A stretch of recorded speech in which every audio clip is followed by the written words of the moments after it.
y esa es la conformación anormal. Se han reconocido hasta 35 péptidos de amiloide. Y una proteína para que funcione bien tiene que plegarse de manera correcta. Por eso que estos amiloides se acumulan. Porque es una proteína anormal. Si no está bien plegada, no puede cumplir su función. Y si no está bien plegada, no puede ser ni eliminada ni puede ser excretada al exterior. No puede cumplir su función.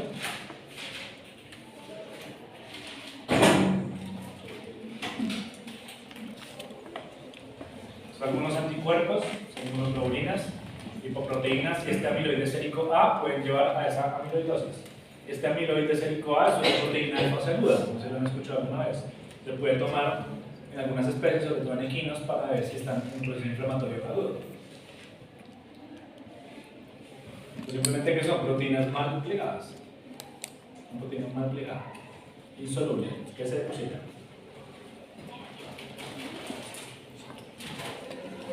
Porque es importante que conozcan sobre la amiloidosis, porque enfermedades muy cercanas a nosotros como el Alzheimer y el Parkinson y todas las enfermedades neurodegenerativas están relacionadas con estas proteínas. Se ha detectado de que todas las enfermedades tienen depósitos de amiloide en el encéfalo.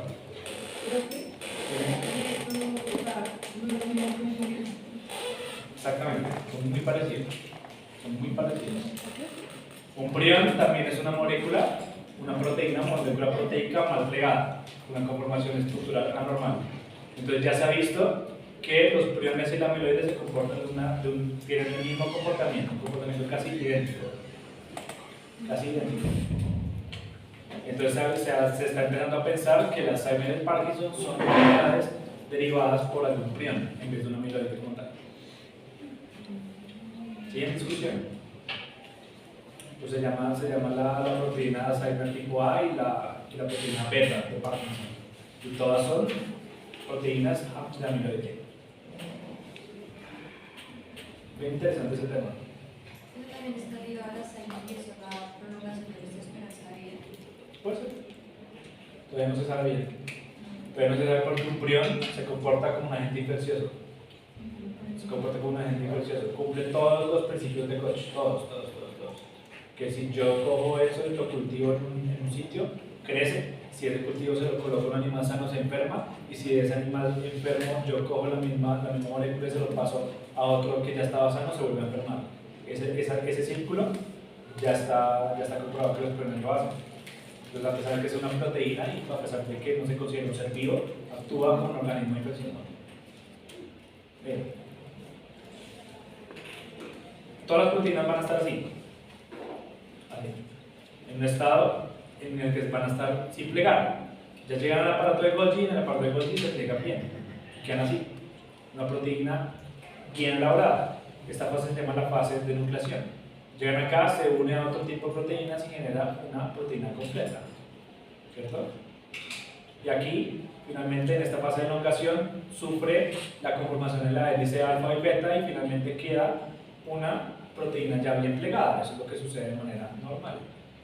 Sin embargo, el amiloide tiene acá, en vez de conformarse en este punto, en vez de conformarse en hélice alfa, se comporta como una hélice beta. Y por eso se conforma de una manera anormal. Hacer un plegamiento en hélice beta no es reconocido por el cuerpo, y entonces el cuerpo no tiene herramientas para eliminarlo. No tiene herramientas, los macrófagos no la pueden destruir porque no saben cómo.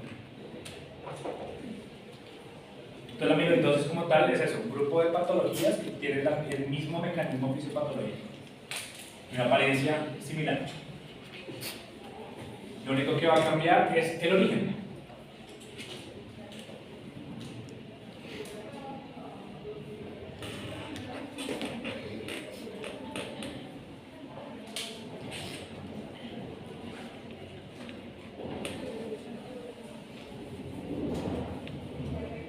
Es un conjunto de enfermedades que comparten la misma fisiopatología y la misma morfología, tanto macroscópica como microscópica.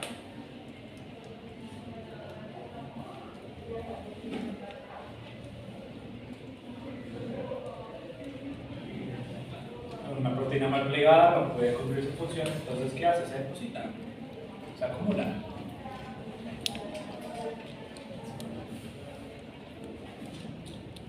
Este corte que ustedes ven acá es un riñón. El riñón es el órgano más afectado. ¿Por qué creen que es el riñón el órgano más afectado? Exactamente, el 75% del gasto cardíaco, o sea, toda la circulación que sale del corazón, llega al riñón. Es un órgano que sufre muchísimo cuando no hay suficiente oxígeno y suficiente cantidad de sangre, por eso mismo. Así mismo como sufre también así el 75% del gasto cardíaco, pues todas las patologías o todo lo anormal a dónde va a llegar. ¿Sí? Y por su circulación, tiene una circulación terminal, recuerden que viene una arteriola aferente, ¿sí? Y sale por una arteriola deferente del glomérulo. Esa circulación hace que en el glomérulo renal sea el primer sitio donde se acumulen las cosas, se acumulen este nivel. ¿Listo? Vamos a tener cinco mecanismos por los cuales la proteína de amiloide se puede depositar.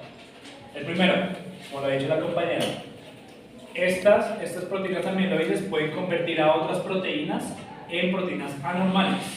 Pues por eso se comportan como un bien. Entonces, ¿qué hace? Una proteína de amiloide se libera al citoplasma y si entra en contacto con otras proteínas normales las vuelve proteínas amiloides. Entonces tiene un comportamiento infeccioso. Todo lo que toca lo vuelve anormal.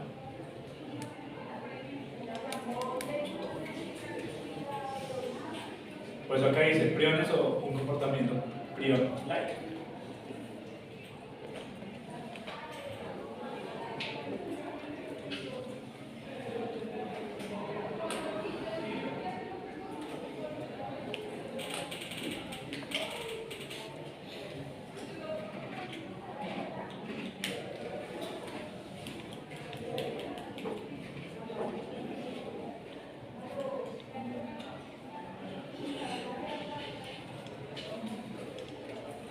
El segundo, se pueden acumular porque no pueden ser degradadas. O sea, la proteína amiloide los macrófagos o cualquier célula del sistema inmune no son capaces, no tienen las herramientas para poder eliminar. Lo mismo que pasa con los priones.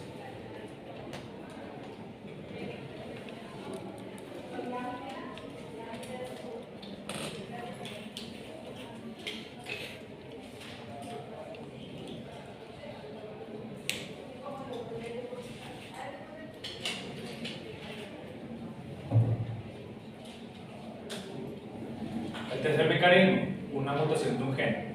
Un gen que esté mutado y induzca la producción de una proteína mal pegada, una proteína anormal.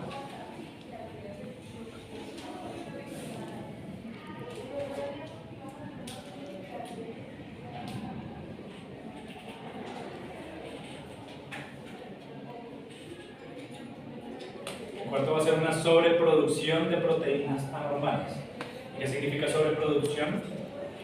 Siempre cuando está permanente un estímulo constante de producción de cualquier tipo de molécula, así sea ADN o proteínas, ¿qué va a pasar? Que esa replicación constante o esa producción constante da pie a que hayan errores. Entonces, si hay un proceso inflamatorio crónico muy severo en donde están produciéndose todo el tiempo inmunoglobulinas, alguna inmunoglobulina de esas se me puede volver anormal. Y cuando se me vuelva normal, ¿qué se me convierte? En una proteína de amiloide. O sea, a eso se refiere. Una sobreproducción de proteínas por un estímulo externo me puede hacer que haya un error en la formación de esa proteína y esa proteína se convierta en una proteína anormal. ¿Qué tipo de estímulo es el externo? Inflamación. O sea, digamos, los caballos sufren mucho de eso. Cuando sufren de cólicos crónicos, problemas crónicos de patas, pueden sufrir de amiloidosis sistémica. Porque tiene un estímulo inflamatorio crónico tan severo que una inmunoglobulina se me puede convertir en una proteína amiloidosa y se me empieza a depositar. Entonces les pasa, se empiezan a acumular acá en los párpados, en la nariz, en los riñones. Y eso no hay nada que hacer. Inmunosuprimirlos y les habla de los síntomas de mejor. No hay otra manera. La amiloide una vez se deposita, no hay manera de terminar. Y la quinta es esta, pérdida de chaperonas o otras moléculas que ayudan al plegamiento normal de las proteínas. Las chaperonas son unas proteínas que están en el aparato de Golgi. Siempre van a estar en el aparato de Golgi. El aparato de Golgi es el que hace esto, ayuda al plegamiento de las proteínas.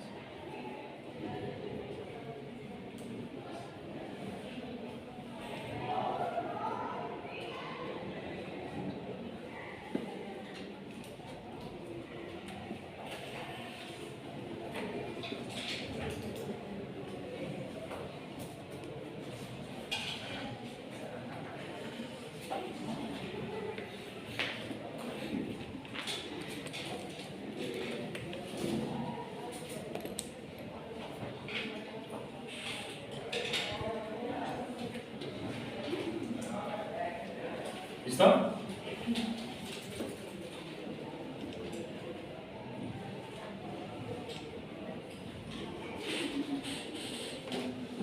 De nuevo, miren acá.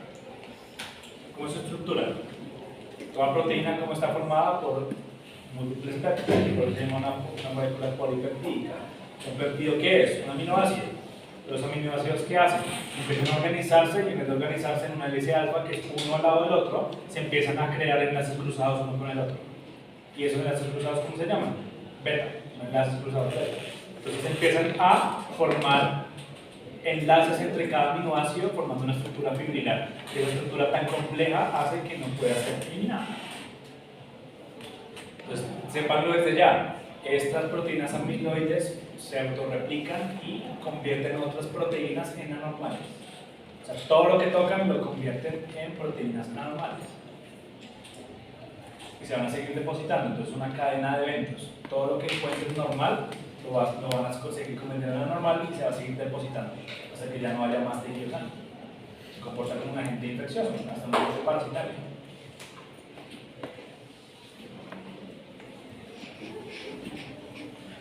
Un mundo bien interesante.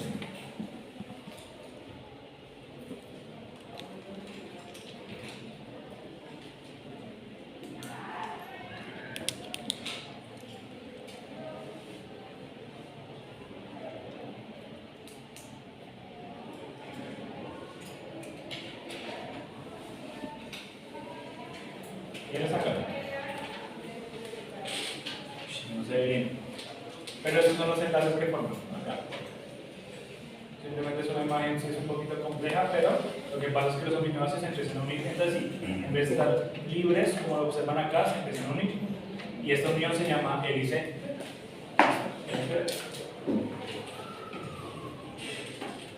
Ya habíamos visto anteriormente una clasificación sistémica y localizada, pero también se puede clasificar dependiendo de qué amiloides se están produciendo. Entonces, la amiloidosis primaria se llama así, amiloidosis AL.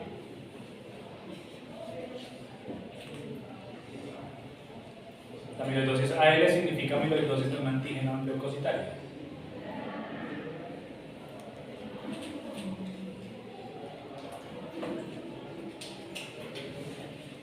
Entonces, la amiloidosis primaria o la amiloidosis AL, ¿de dónde proviene? De inmunoglobulinas, o sea, anticuerpos.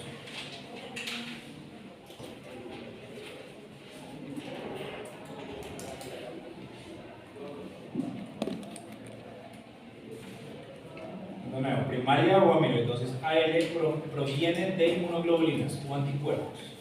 Es un anticuerpo que esté mal plegado, se puede convertir en este tipo de amiloide. Como les he mencionado hasta este momento, esto siempre va a pasar en procesos inflamatorios crónicos muy severos.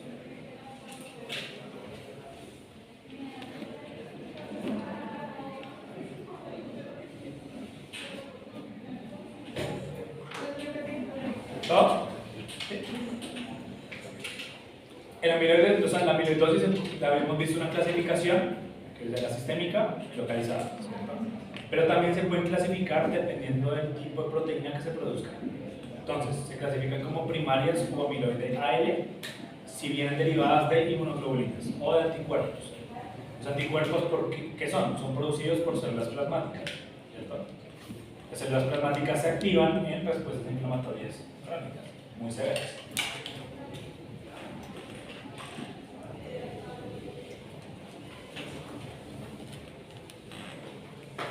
O también en procesos neoplásicos, procesos tumorales. ¿Tumores de qué? De células plasmáticas.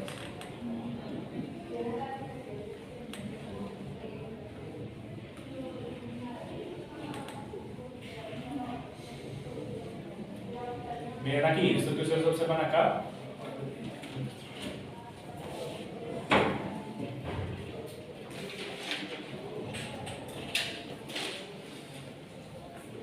Todas estas células que ustedes ven acá, todas son células plasmáticas tumorales. Si en esta célula de aquí, que es redondita, núcleo de la periferia, si en este halo alrededor, que eso es sinofílico intenso, eso es un cuerpo rosa. Eso es un cuerpo rosa. Esto es una célula nova. Y por aquí, y por acá, acá, acá. Hay varios, ¿los ven? Así ya se ve un poquito mejor. Este halo perinuclear eosinofílico intenso es el cuerpo de Russell, porque es el retículo endoplasmático rugoso, la parte de Golgi lleno de inmunoglobulinas. ¿Y qué están haciendo estas células? Producir inmunoglobulinas de manera exagerada. Hasta que, ¿qué pasa? Una se me muta o una se me vuelve anormal y se me empieza a depositar. Esto es un depósito extracelular. Y todo esto que ustedes ven aquí eosinofílico homogéneo es el amiloide. Es el amiloide.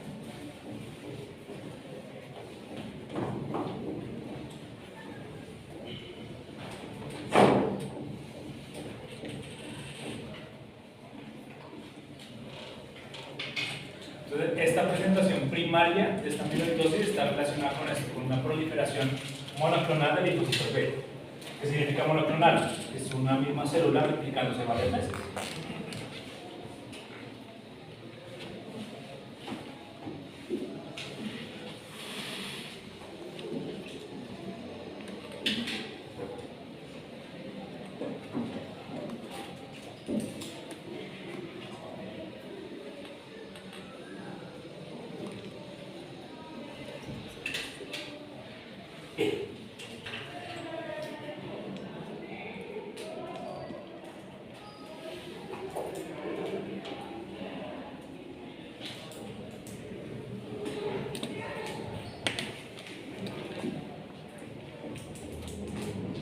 Bueno, lo que dice ahí, esto es común en humanos, no es tan frecuente en animales. Los animales que más sufren de esta primaria son los caballos.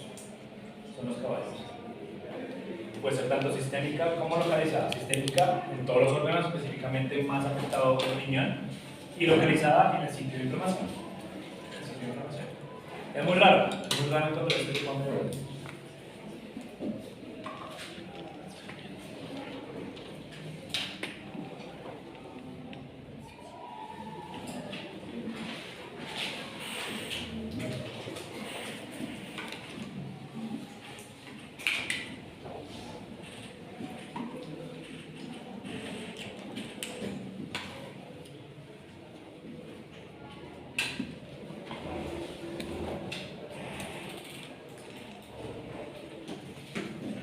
También está la secundaria o sistémica reactiva. Tenemos primaria o amiloide AL o secundaria o sistémica reactiva.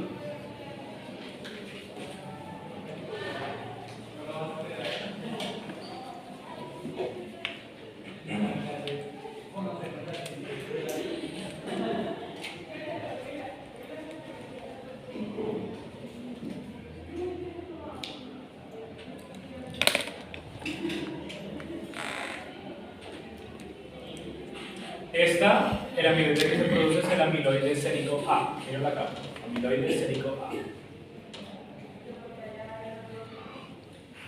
La anterior era derivado de inmunoglobulinas, este es de amiloide sérico A.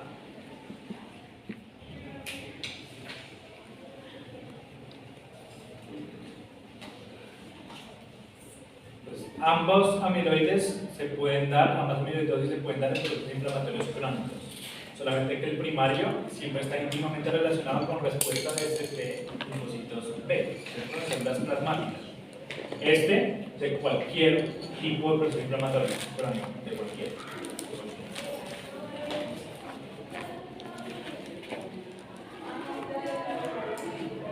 La anterior era solamente de inmunoglobulinas. Las inmunoglobulinas que las producen las células plasmáticas, los B. Por eso van a ser patologías asociadas a esa proliferación de linfocitos B. Pueden ser procesos crónicos que tengan respuesta de anticuerpos muy fuertes, como procesos virales, o tumores relacionados con células plasmáticas.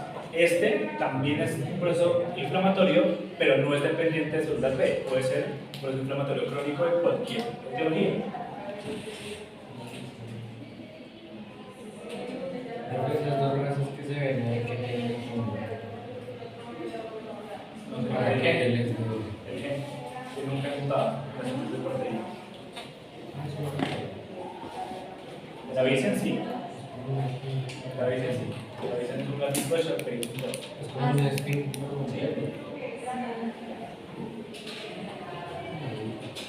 Entonces, ¿dónde se va a depositar? ¿En dónde se produce? ¿Dónde se produce la amiloide sérico A? En el hígado.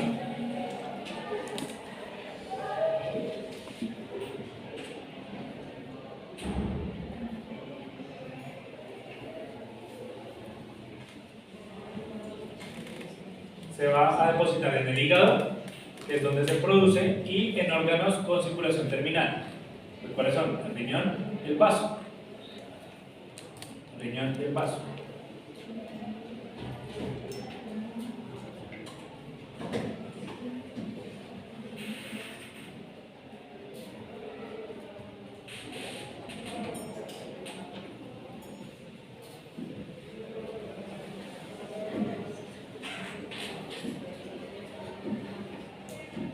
Entonces, también esta amiloidosis secundaria también puede ser hereditaria.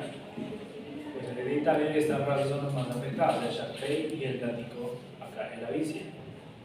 Esta sí es muchísimo más frecuente en veterinaria que en humanos.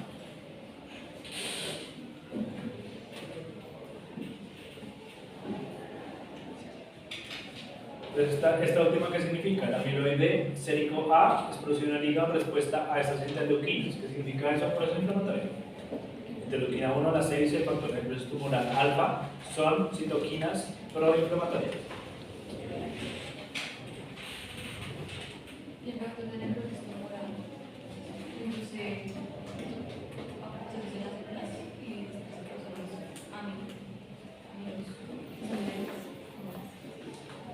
O sea, el factor de necrosis tumoral también induce apoptosis, pero no necesariamente hace eso. Es una citoquina y como es una citoquina sirve para muchas cosas. Entonces, en el hígado, ¿qué hace? Induce producción de amiloide. El amiloide sérico A sirve para señalizar al cuerpo de que hay un evento inflamatorio muy severo. Por eso eso se mide sobre todo en caballos, en perros no tanto. En perros se mide la proteína C reactiva, en humanos también. En caballos se mide esta, la amiloide sérico A. Y si sale positivo o aumentado, uno sabe que el animal está en un proceso inflamatorio muy severo. ¿Y eso me envía siempre? Sí, ya se mide. Pues miren acá el esquema. Una enfermedad crónica que tenga un cuadro de inflamación persistente, produce citoquinas proinflamatorias, esas inducen al hígado a que produzca amiloide sérico A y la sobreproducción constante de amiloide sérico A induce que pueda existir un error. Y cuando hay un error, cambia su conformación, miren acá, una remodelación protolítica del amiloide y se empieza a depositar en el riñón, en el cardiovascular intestinal, en el hígado, en el vaso, a veces en la glándula tiroides y en nervios. Pero lo más frecuente son los tres que les dije: riñón, hígado y vaso. ¿Listo? Y tenemos otros tipos de amiloides que no se clasifican como primarios o secundarios, sino simplemente no se conoce su origen como tal. Solamente se creen que son hereditarios y se empiezan a depositar a raíz de que el animal va usando y va envejeciendo. Entonces tenemos el amiloide de apolipoproteína AI. Apolipoproteína AI.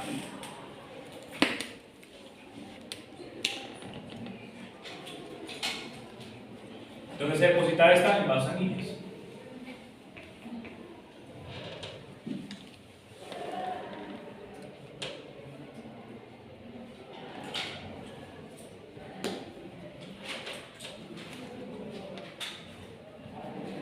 Tenemos el segundo, que es el polipéptido amiloide de islotes pancreáticos. Aquí se me olvidó la última parte.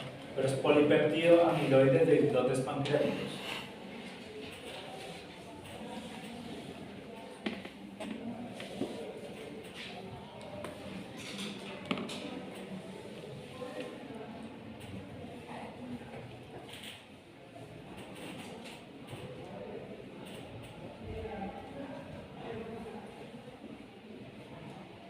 Entonces se va a producir en los islotes del ángel.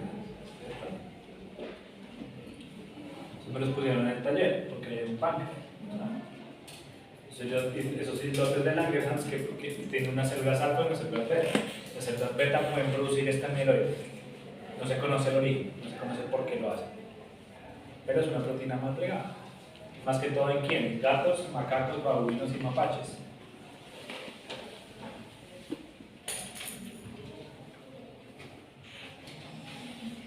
Sí, es bastante frecuente encontrar amiloidosis en animales silvestres, mucho más frecuente que encontrarlos en animales domésticos.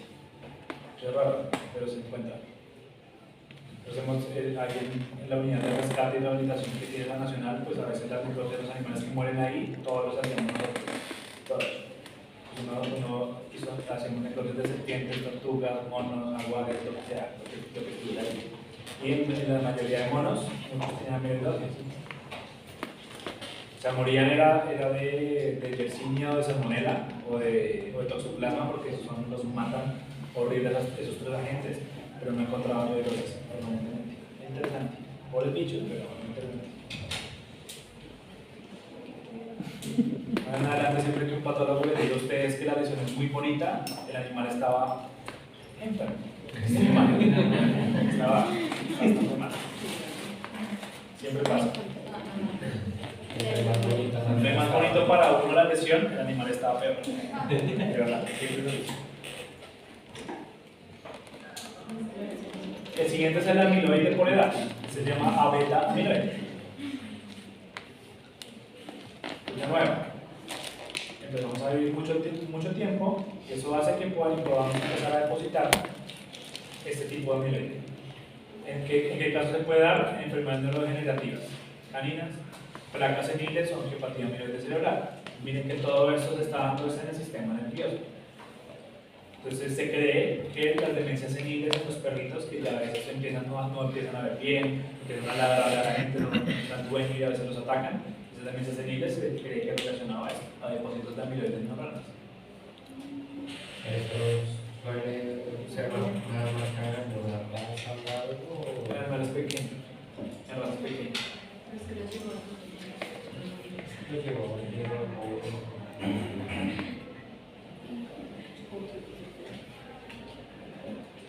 Y esto se lo quieren anotar igual, tumores odontogénicos productores de amiloide.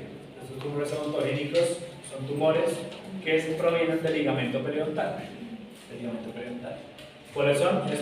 Los tumores ameloblásticos. O sea, un tumor que se llama ameloblastoma acanthomatose, que me falta en esto que se aprendan en este, ¿no? Simplemente que sepan que hay ciertos tipos de tumores que pueden producir amiloide.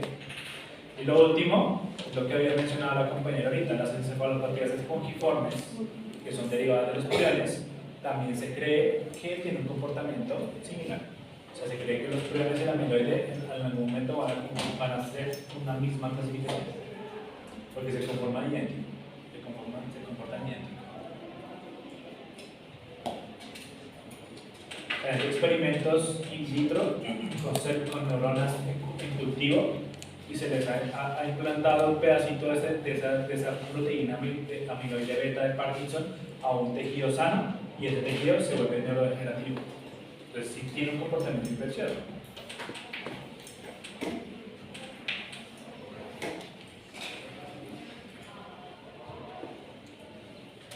De nuevo, simplemente pueden depositarse de manera sistémica o localizada. ¿Listo? Sistémica, en todos los órganos, o localizada en donde se produjo la síntesis de la proteína. Y la más peligrosa siempre va a ser la presentación sistémica, ¿vale? Siempre. De más órganos más afectados, pues van a perder su funcionalidad. Y esto, miren, esta presentación sistémica es mucho más frecuente en animales de producción.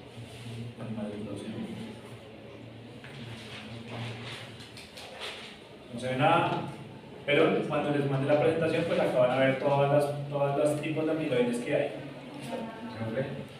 ¿En sistémica tiene algún tropismo?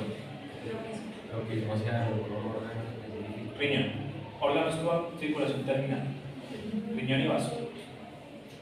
Órganos donde reciben mucho gasto cardíaco, como el hígado. Miren acá, simplemente es para que ustedes vean cómo funciona. Una proteína bien plegada se vuelve una proteína mal plegada y después se convierte en una fibra. Y esa fibra es el amiloide. ¿Por qué se convierte en una fibra? Porque los aminoácidos empiezan a pegar unos con los otros en una hélice beta. Entonces, ¿cómo se pueden originar? Por mutaciones, por procesos inflamatorios crónicos o por factores epigenéticos. Azar, que ocurre un error y la proteína mute. No se conoce bien cuál es el mecanismo. Simplemente miren lo que empieza a formar: la proteína L, la proteína amiloide acélica y la proteína derivada de mutaciones. Eso es lo que hemos hablado. Esto simplemente es para que vean cómo intenta lo que hace una proteína, una placa de amiloide en una célula. Entonces, ¿qué hace? Ingresa a su membrana citoplasmática y intenta ser eliminada por medio de las moléculas enzimáticas del protosoma. El protosoma son unas enzimas que están en todas las células que sirven para eliminar proteínas y digerirlas, metabolizarlas. Pero esto no se puede producir, no se puede eliminar. Entonces, como no la puede eliminar, ¿qué empieza a hacer? Entra en el citoplasma y empieza a convertir todas las células en anormales. ¿Cómo se va a ver? Macroscópicamente. Macroscópicamente siempre debe haber un depósito amarillento. Una coloración amarillenta, nodular. Entonces un depósito amarillento nodular, muchas veces amorfo, y puede empezar a unirse entre sí. Ese es el significado de coalescente. Coalescente es que se une. Que se une. Un crecimiento está acá, otro crecimiento está acá, y coalescen cuando se unen los dos. ¿Vale?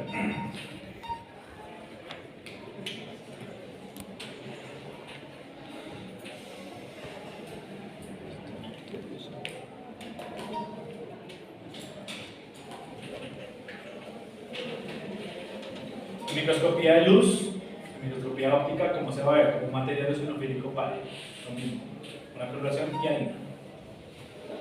Por eso es un cambio hialino.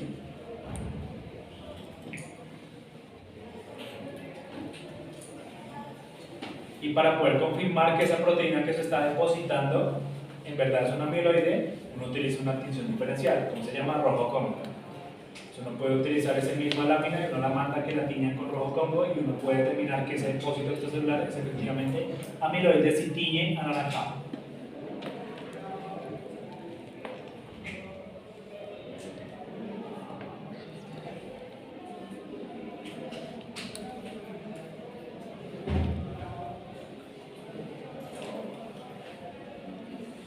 El resto no me interesa. La luz polarizada y microscopía electrónica, pues no tenemos disponible ninguna de las dos, desafortunadamente.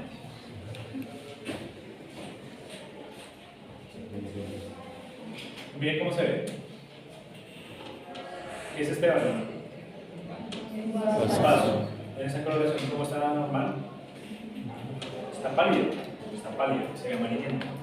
Y en este hígado se ve graso, se ve amarillento.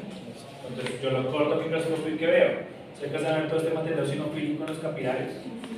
Todo eso es en amiloide, solamente que la foto no permite muy bien, pero todo esto que está acá, depositado en los capilares sinusoidales, todo es en amiloide A serie. Y esto es lo que le pasa a los caballos, miren el párpado cómo se inflama. Y todo eso es porque está lleno de amiloide. Miren este riñón, en la coloración amarillenta que toma. ¿Ese es el color normal de un riñón? ¿Qué color normal tiene de un riñón? Marrón, un café oscuro. Y acá, miren cómo está. Amarillento, es un café claro amarillento. Todo esto cuando yo lo corto al microscopio no se ve. Miren los glómerulos renales, si ven, lo primero que yo coloco, cuando yo coloco la foto micro, veo que el glómerulo renal carece de núcleos. No tiene núcleos. ¿Por qué? Porque el depósito es extracelular y tapa todos los núcleos, tapa todas las células. Por eso se ve así. Cuando yo me acerco, alcanzo unos poquitos núcleos, pero veo que todo el glómerulo renal está tapado por su material eosinofílico. Y todo esto que están viendo ustedes acá, también en estos túbulos, también es amiloide. Entonces, ¿yo qué hago? Ese bloque lo mando a rojo Congo y me tiñe así. Naranja. Y ahí esa es la manera como uno confirma que es amiloide. Y si le hago luz polarizada, se ve así, como manzana, un color verde de manzana verde. Por eso no lo tenemos. Acá. Vemos los mismos túbulos renales, si ven esa apariencia eosinofílica homogénea que tiene. Yo lo tiño y ¿qué hace? Tiene una tinción roja, ¿cierto? Tinción roja o anaranjada. Lo mismo acá. Esto que ustedes observan aquí, el epitelio plano certificado queratinizado, eso es una piel. Y vean todo este depósito eosinofílico que hay acá. Acá que debe haber anexos, deberían haber pelos, deberían haber glándulas, deberían haber tejido adiposo, todo está tapado por este material eosinofílico. Lo mando a un robo con Quimin, sí. Tiene anaranjado. Lo mismo aquí. Ahora sí se ve mejor el depósito en los capilares sinusoidales, ¿sí lo ven? Y yo lo tiño con rojo como tiñe naranja. Naranja. Lo mismo acá. Así es como se deposita. ¿Listo? Siguientes depósitos.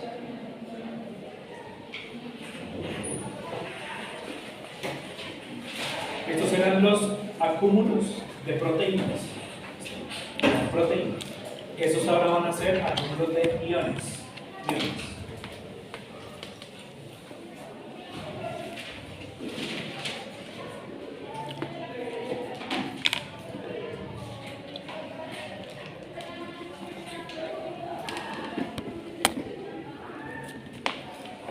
Los iones se me pueden acumular por dos razones. Se utiliza este término de calcificación porque el ion que más se deposita es el calcio, pero no es el único. El término correcto debería ser mineralización. Sin embargo, se les enseña y se les dice como calcificación, porque el ion es más importante del calcio. Pero tengan en cuenta que no es el único ion que se deposita. Tenemos dos tipos, la calcificación distrófica y la calcificación metastásica.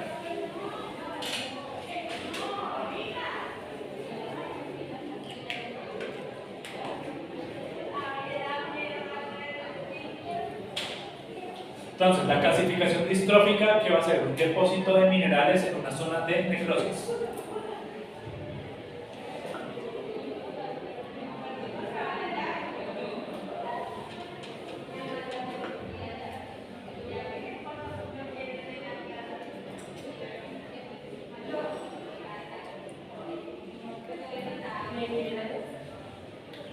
Específicamente calcio y fosfatos. PO4 es fosfato.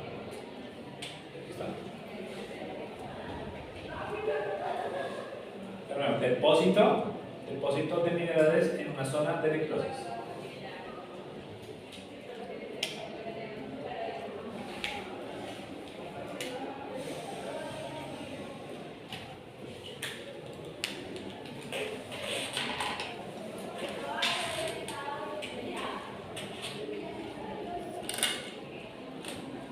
¿Qué significa eso de inicio o nucleación sin una propagación intra o extracelular? Es porque un foco de necrosis como tal, me sirve como algo que se llama un núcleo de precipitación. ¿Qué es un núcleo de precipitación? Es una estructura normal en un órgano donde empiezan a acumularse cierto tipo de sustancias. Entonces ese núcleo de precipitación se me empiezan a pegar iones y ahí empieza a aumentar, y como se me pegan ahí todos, se acumulan de manera intra y extracelular. Eso es una fisiopatología corta de lo que pasa en los cálculos renales. La cistitis o las úlceras en la vejiga sirven de núcleo de precipitación para que haya mineralización, y por eso es que empiezan a depositarse ahí sales de calcio, fosfato de calcio, y empiezan a crearse las uroticiatas, los cálculos renales. Tiene una fisiopatología similar. Sin embargo, ustedes van a ver calcificación distrófica en donde focos de necrosis. En un momentito. Vamos a ver.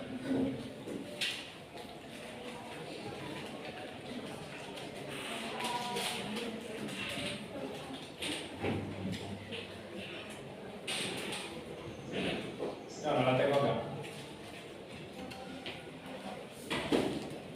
¿Se acuerdan en la necrosis de calcificación?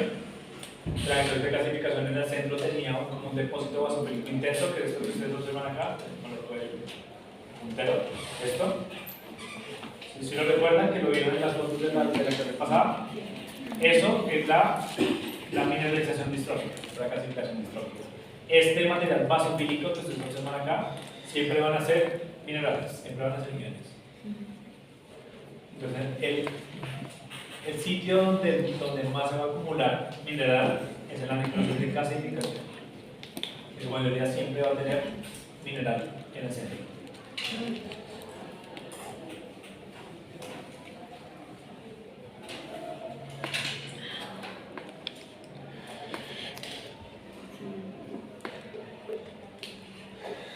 Y la calcificación metastásica es un tejido normal, no tiene que estar necrótico, pero en la circulación sanguínea hay un aumento exagerado de iones, ya sea fósforo o calcio.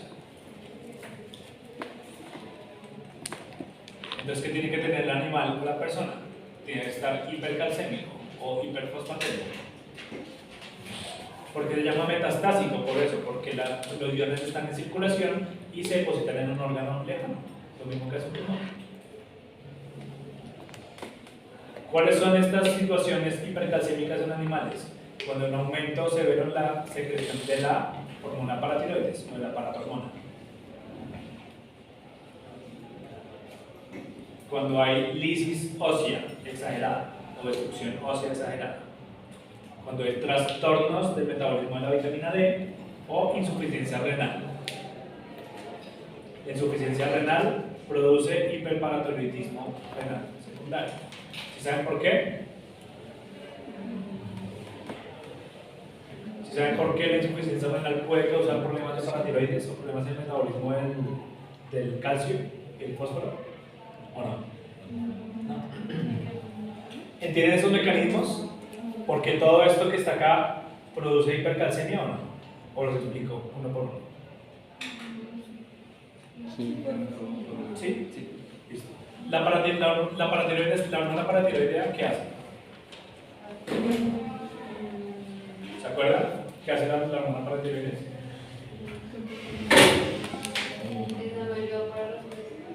¿Para los qué?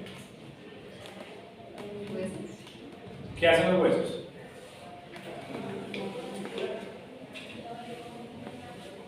Vamos a colocar un ejemplo. ¿Listo? Vamos a colocar un ejemplo práctico para que se entienda. Una vaca lactante. Una vaca lactante. Acabó de tener al ternero y tiene una producción muy severa de leche.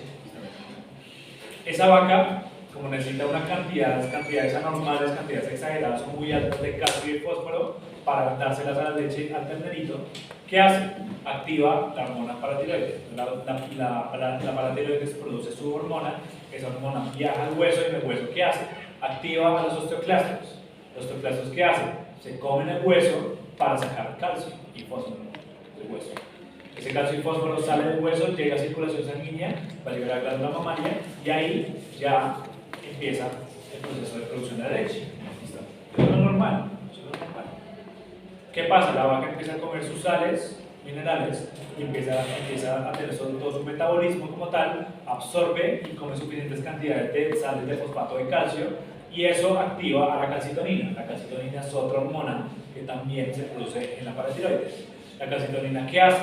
Aumenta la absorción de calcio e induce a los osteoblastos a que metan el calcio al hueso. Entonces, ese es el ciclo completo del metabolismo del calcio. La hormona paratiroides lo saca del hueso y la calcitonina lo mete.